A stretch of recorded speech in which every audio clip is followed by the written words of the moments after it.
Avez-vous déjà essayé de dormir aux côtés d'un ronfleur? Si oui, quelle expérience en avez-vous tiré? Bonjour et bienvenue sur votre page Santé Good Health Passion.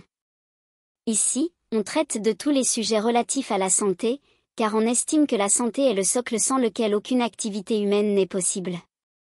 Si tu es de cet avis, alors, laisse-nous un joli pouce bleu car c'est bien de savoir que les gens apprécient ce que nous faisons. Tu commentes, cela nous permet de nous améliorer, tu partages, car en le faisant, tu diffuses la connaissance et aussi cela peut sauver des vies.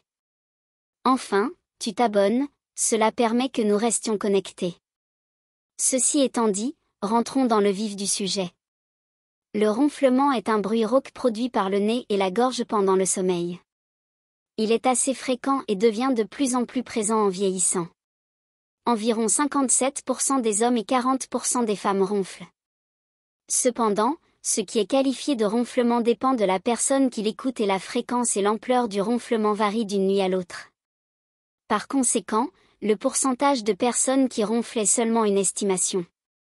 Quelques personnes ronflent légèrement, mais le ronflement est habituellement important et parfois assez fort pour être entendu dans une autre pièce. Le ronflement est généralement pénible uniquement pour les autres personnes, habituellement le partenaire de lit ou le colocataire qui essaie de s'endormir. Les ronfleurs savent rarement qu'ils ronflent sauf si d'autres le leur disent. Cependant, certains s'entendent ronfler en se réveillant. Le ronflement peut avoir des conséquences sociales importantes.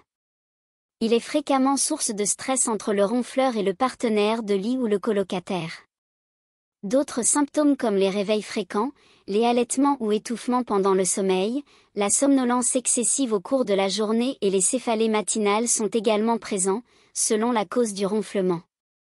Le ronflement est dû à des vibrations des tissus mous de la gorge, particulièrement le palais mou, la partie postérieure du palais. Le fait que les personnes ne ronflent pas lorsqu'elles sont réveillées évoque que le relâchement des muscles pendant le sommeil est en partie la cause. On pense que ce relâchement diminue la raideur des tissus, les rendant plus susceptibles de vibrer, comme un drapeau en tissu est plus susceptible de vibrer dans le vent qu'une plaque en métal de la même taille. Le relâchement des tissus rétrécit également les voies aériennes supérieures, ce qui rend les vibrations plus probables.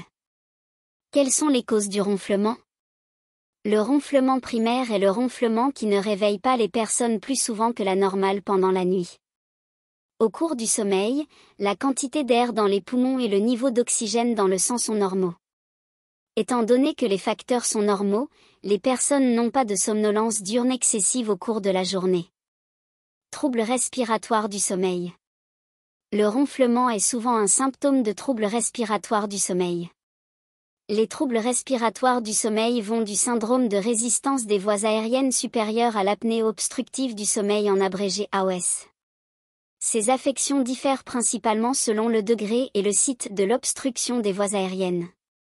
Les effets impliquent principalement des perturbations du sommeil ou du débit d'air. Durant chaque heure de sommeil, les personnes souffrant d'AOS ont au moins 5 brefs épisodes d'interruption de la respiration ou de respiration superficielle. Elles présentent également un ou plusieurs symptômes parmi les suivants. Somnolence diurne, épisode d'endormissement involontaire, sommeil non réparateur, fatigue ou insomnie. Réveil en apnée, étouffement ou suffocation. Indication par un partenaire de lit d'un ronflement fort, interruption de la respiration, ou les deux pendant le sommeil de la personne. Le syndrome de résistance des voies aériennes supérieures provoque une somnolence diurne excessive ou d'autres symptômes, mais n'a pas toutes les caractéristiques requises pour que les médecins posent un diagnostic d'AOS. Par exemple, contrairement à l'AOS, il n'entraîne pas d'arrêt de la respiration ou de respiration superficielle à maintes reprises pendant le sommeil. Complications. L'on ignore si des effets indésirables sont liés au ronflement lui-même. Cependant, les personnes qui présentent une AOS ont un risque accru d'hypertension artérielle, d'AVC, de troubles cardiaques et de diabète. Facteurs de risque. Les facteurs de risque de ronflement sont âge, plus de 50 ans. Obésité, particulièrement la graisse répartie autour du cou et de l'abdomen. Consommation d'alcool, cause très fréquente de ronflement, ou d'autres sédatifs. Congestion nasale, chronique, à long terme. Une petite mâchoire ou une mâchoire plus en retrait que la normale.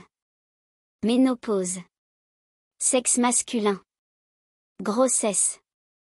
Anomalies pouvant bloquer les voies respiratoires, telles qu'une hypertrophie des amygdales, une langue de taille importante, un voile du palais imposant, une déviation de la cloison nasale et des polypes nasaux. Il est important de préciser que le ronflement est fréquemment héréditaire. Comment évaluer le ronflement? Pour les médecins, l'objectif principal de l'évaluation est d'identifier les personnes présentant un risque élevé d'apnée obstructive du sommeil, AOS. Toutes les personnes qui ronflent ne présentent pas d'AOS. Cependant, la plupart des personnes souffrant d'AOS ronflent. Quels sont les signes avant-coureurs du ronflement? Les symptômes suivants sont préoccupants. Des épisodes de coupure de respiration ou d'étouffement pendant le sommeil, comme en témoigne un partenaire de lit. Céphalée au réveil le matin. Somnolence dans la journée. Obésité. Ronflement constant, très fort. Hypertension artérielle. Ces symptômes peuvent suggérer une apnée du sommeil. Cette vidéo est maintenant terminée, nous espérons qu'elle vous a apporté de la valeur. N'oublie pas de t'abonner à la page pour ne rater aucune de nos publications. Dans la prochaine vidéo, nous allons voir à quel moment doit-on consulter et quels sont les traitements proposés pour lutter contre le ronflement. Dis-moi dans les commentaires comment tu réagis face au ronflement. On se quitte avec cette citation de Eschyle qui disait, et je cite, « La ligne qui sépare la santé parfaite de la maladie est extrêmement tenue, car la maladie sa voisine immédiate fond sur elle. » Au revoir et à bientôt. Yeah. You feel that? Kid, please. You're gonna make my soul into Swiss cheese. Nah. Yo, when the world feels dreary and cold and people trying to shoot holes in your ethereal soul, acting nasty like some bacterial mold, whatever happens, let it go and people flapping their gums. It's hard to listen when you feeling more broke than the two-party system, but loving where you at, that's the true art of living. Stop grasping, let it go and I got stress crashing on my couch again. Feet up on the ottoman, he never runs out of friends. He brought anxiety, they quietly signed a lease. I got the door locked with depression outside at least. Try to find peace, but these roommates stay up too late, yelling about the end of the world, drinking that Kool-Aid.